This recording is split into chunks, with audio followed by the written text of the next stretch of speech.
Connaissez-vous cette personne? Avez-vous besoin d'indices? Ignoré par la Ligue de hockey de l'Ontario, ce Franco-Ontarien se joint aux Olympiques de Gatineau en 2005. En raison de sa petite taille, il passe maître dans l'art d'éviter les coups. Un autre indice? Il est repêché par les Flyers de Philadelphie en 2006. Ce n'est qu'en 2008 qu'il joue sa première partie dans la Ligue nationale de hockey et en 2011, il devient capitaine des Flyers de Philadelphie. Vous avez sûrement identifié Claude Giroux. Il n'a pas le gabarit de la majorité des joueurs de hockey professionnels.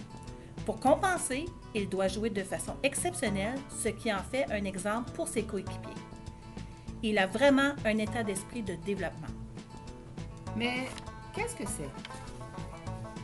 L'état d'esprit de développement signifie qu'avec l'effort et de bonnes stratégies, nous pouvons développer notre cerveau. Oui, c'est bien cela. Les scientifiques ont découvert que le cerveau se développe un peu comme un muscle. Lorsqu'un muscle est beaucoup sollicité, il grossit car ses fibres musculaires s'épaississent. Quant au cerveau, il est constitué de milliards de cellules conductrices d'électricité qui portent le nom de neurones. Les neurones sont interreliés entre elles par l'intermédiaire de synapses. Lorsqu'on se trouve en situation d'apprentissage et au fur et à mesure que l'on s'exerce, la transmission d'informations entre les neurones devient plus fluide et plus fiable. Nous pouvons alors effectuer plus de liens entre d'anciennes et de nouvelles connaissances.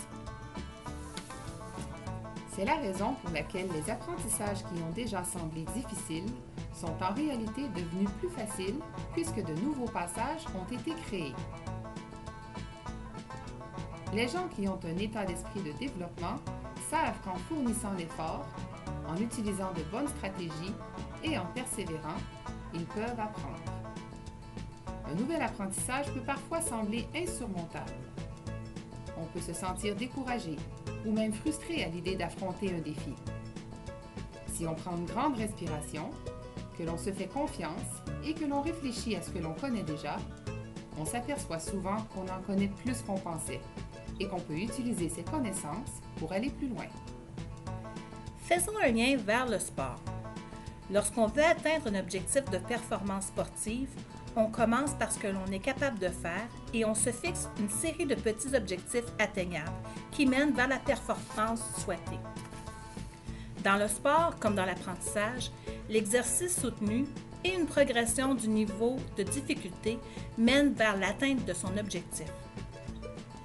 Et dans le sport, comme dans l'apprentissage, ce genre de discours interne contribue à surmonter les défis.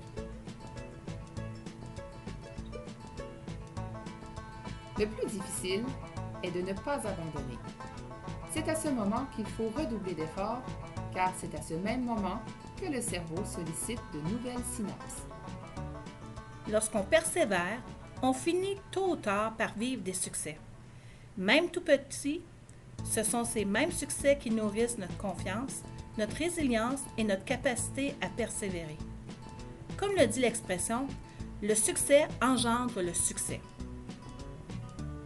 Si on résume, un état d'esprit de développement, c'est un peu cette certitude que l'on a d'avoir la capacité de réussir lorsqu'on fait face aux défis.